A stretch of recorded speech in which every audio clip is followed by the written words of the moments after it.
guys, welcome to my channel. My name is ReadingBear and I hope you are ready for some more stories. And today, we'll take a look at some new legal advice content. If you enjoyed my content, please don't forget to subscribe to my channel and post some bear emojis in the comment. And now, let's dive right into the stories. First one is titled, Rented a dumpster for construction waste and a neighbor is using it to dispose of old furniture. This could impact my construction timeline and cost a significant amount of money if I don't get it handled quickly. Upstate New York.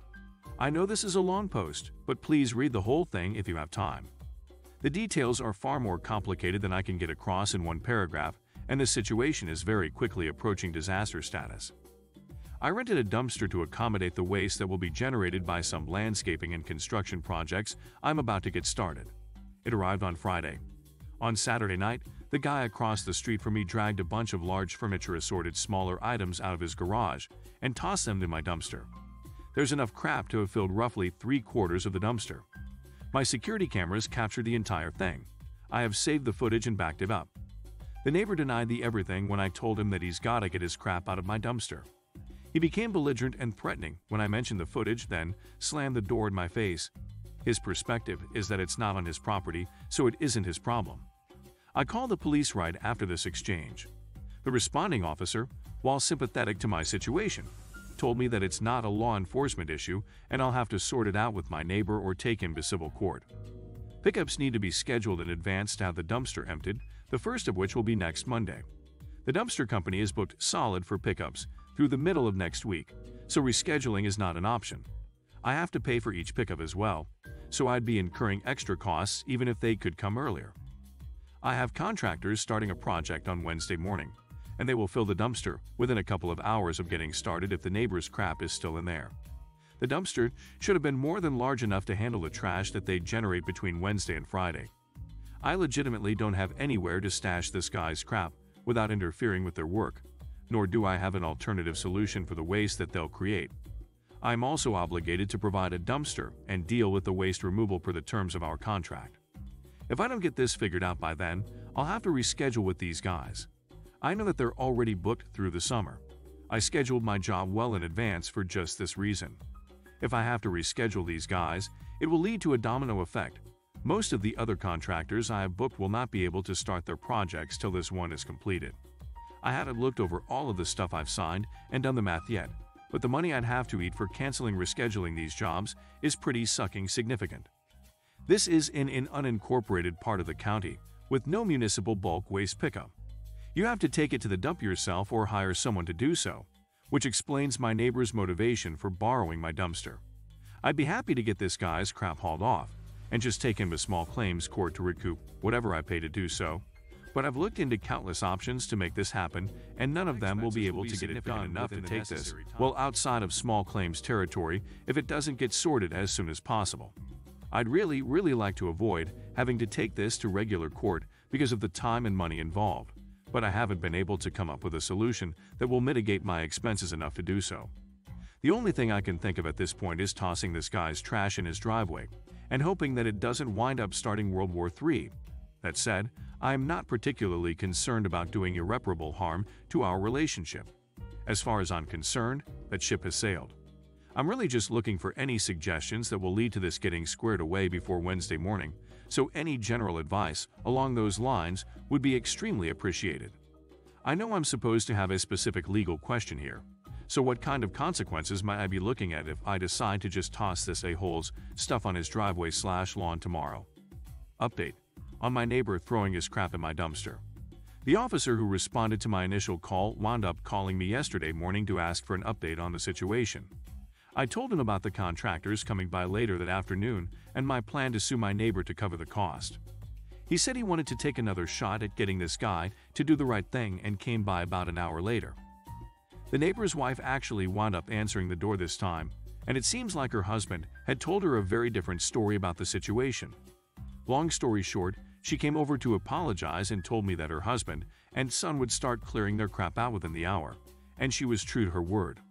I called the contractor once the dumpster was nearly empty to let him know everything had been sorted out, so he wouldn't have to spare a few guys to deal with it. and he was happy to hear that as well. The neighbor's wife actually came by again with a huge plate of homemade cookies as a piece offering a couple of hours later, which was very much appreciated. My parents actually opened up a bakery after my father retired, and my father was already planning on coming up here for the weekend, so he's going to bring a big box of treats for me to give them in return as a no hard feelings offering. I'm still not thrilled with this guy's behavior, but his wife is an absolute sweetheart, and it looks like the son had sort of been pressed into service by his father.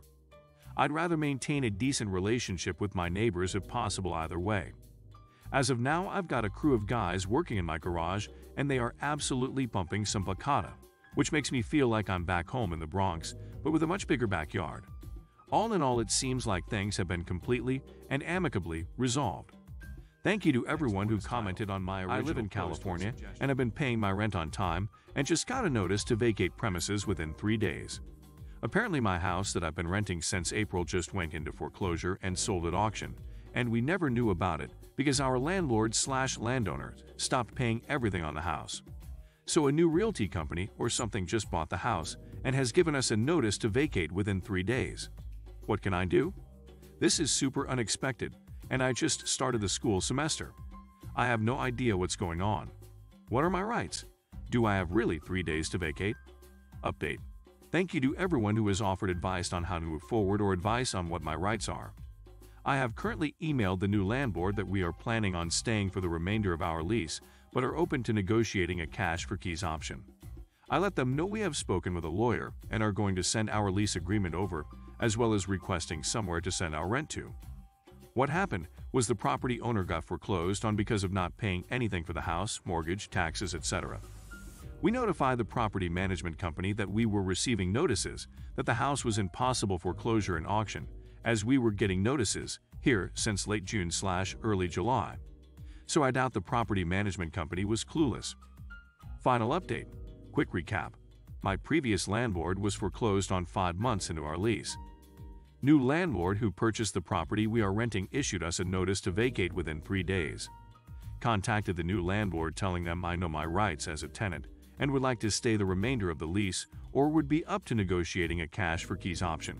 At the advice of some of the users on here, was immediately told that wouldn't be possible because our lease was fraudulent and we had to leave as soon as possible or they would contact the police.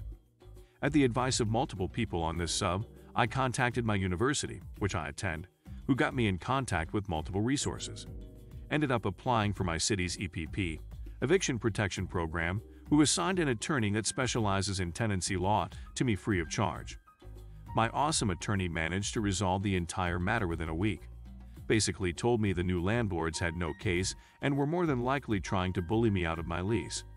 She gathered all of the legal paperwork regarding the ownership of the property and who signed my lease and spoke with the new landlord's attorney who basically agreed 100% that the new landlords are pissed.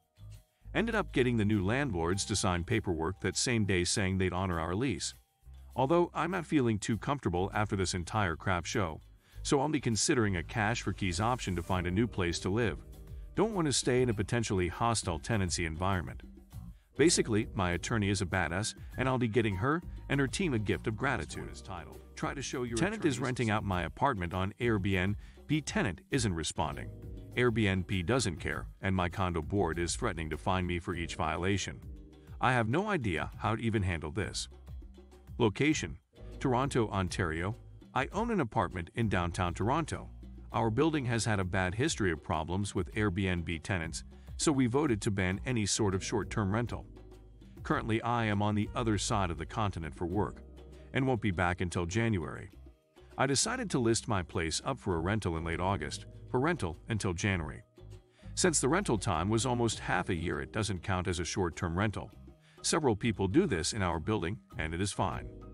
I immediately got a hit by a person named Jane who was a student about to start grad school.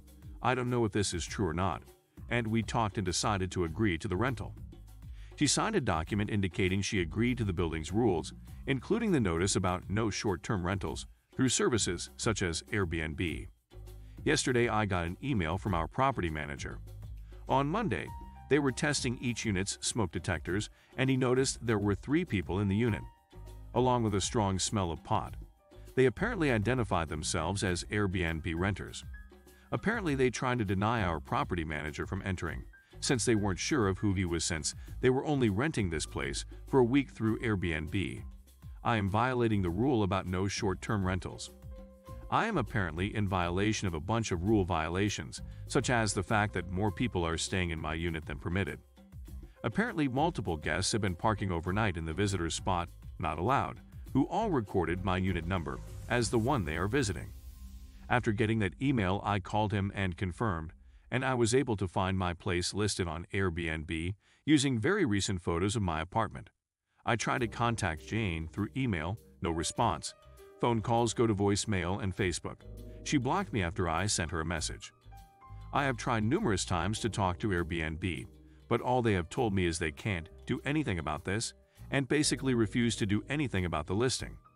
Aside from all the issues above, frankly, I don't feel comfortable with a bunch of random strangers in my apartment at all. Unfortunately, I have no idea even what to do about this legally speaking. Do I have any way to block these random people from entering my unit? Edit. I forgot to add that I have talked to a lawyer about evicting the tenant. However, he told me it could take up to 2+ months, which is why it won't really help, since by then until the 2 months or lease will be over. I want to stop randoms from Airbnb from entering my apartment now. Update.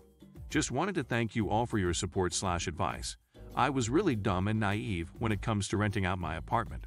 The last time I rented it out, the tenant left on time, and I never actually thought about what could happen if they didn't leave. I have started the process of evicting the tenant today, with support from a local lawyer who is going to handle a bunch of the paperwork for me and represent me. My condo board thankfully has been super understanding as soon as I outlined that it was being done without my knowledge, and they have agreed to waive the penalties. Apparently, there were noise complaints on Friday relating to my apartment, which annoyed our condo board. Our concierge service, we have someone at the front desk 24/7, will no longer be allowing people to leave keys into the building asking for keys to my unit, and our concierge service asked if they were Airbnb tenants, and they said yes. He then basically told them to leave right away, and they aren't welcome here. Jane finally got in touch with me today, and basically accused me of numerous things, from harassing her renters to just in general making her life difficult. She also stated that she will be going to the LTP to make a formal complaint because banning Airbnb is not allowed. When I pointed out that, as people have told me here, that she needs to get my permission before renting out to other people, she went around about how she is doing this for numerous places and how she has never had a problem and how stupid I am for making her my enemy. I have a ton of proof of what she is doing. Honestly, my biggest concern is what is going to happen to my apartment. I asked a friend to book my room for one night through Airbnb for tomorrow, as it just apparently became available for rent, and take a look at the state of my apartment. Update 2.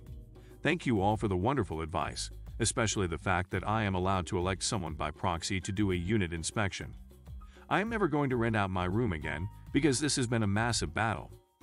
My friend to rent the room for a single night because my landlord never responded about doing a walkthrough in time, and I was nervous. Turns out someone, not Jane, but someone who identified himself as Jane's coworker who works for Company X, met my friend in the parking lot. He gave him the keys. I don't know who this person is, but I am not comfortable with some random person having my apartment keys. My friend, ironically, was rejected by the concierge service, who asked him what room he was going to. I forgot to tell my property manager about this.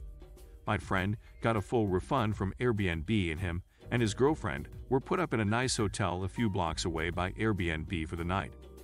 My property manager did respond and was kind enough to do a video walkthrough with me on speakerphone, and honestly, my apartment is not in great shape at all. Apparently, it stinks of cigarettes and weed, and there was a beer can being used as an ashtray, which is not allowed since our apartment building is smoke-free. I have stains/burns on my couch, which looks like from cigarettes. Airbnb has not done anything, and her listing is still up. I can't find any other listings of hers. Jane, however, has been constantly sending me angry emails about how I am impacting her financial situation, to how it is making her look bad as an Airbnb host. I told her bluntly the things that I saw from the walkthrough and how it stinks of smoke and we are a smoke-free building. She claims she never signed any sort of agreement about condo rules, and I sent her a picture of the agreement she signed, including the condo rules page. I offered to let her out of the lease and not pay any more rent money for the remainder of the time on the lease, skipping November/December, if she left, and had the apartment cleaned. She, on the other hand, demanded $5,000 for her to vacate from the apartment early. When I refused, she told me, "I will do everything within my power to make her life a living hell for ducking with me." My lawyer has made the complaint with the LTB, and he thinks it will most likely be resolved by the end of December. This has taught me a hard lesson, and I will never rent my apartment again. Officially, as of today, Jane has vacated my apartment, and building management has changed the locks. We were able to come to a signed agreement where she agreed to vacate the property within 7 days if I refunded her last 2 months of rent to $4,200, which I did. Honestly, between this and my other legal fees, I am basically in the hole, and I would have been better off not having anyone rent my apartment. I talked to someone who was doing a story on Jane, and they were able to confirm that she apparently works for a company, rents out places on Airbnb. Said person who was doing a story basically told me they weren't going to pursue this anymore due to time concerns. She isn't a grad student, nor is she even a student. I don't feel like I won, and honestly I just feel absolutely infuriated with the entire situation. Airbnb to this day still has my place being listed on Airbnb. Who knows why she doesn't have keys anymore? My apartment is a disaster right now, and from what my property manager has stated, it seems like people definitely did smoke in my apartment. There are burns on my couch from cigarette, my dishwasher is broken, and pretty much everything needs a desperate deep clean. But my apartment is safe more or less. Anyways, I wanted to thank everyone for your advice. It probably isn't the best ending, but it taught me an extremely valuable lesson, and I can go home at Christmas and hopefully clean my apartment. Thanks for listening.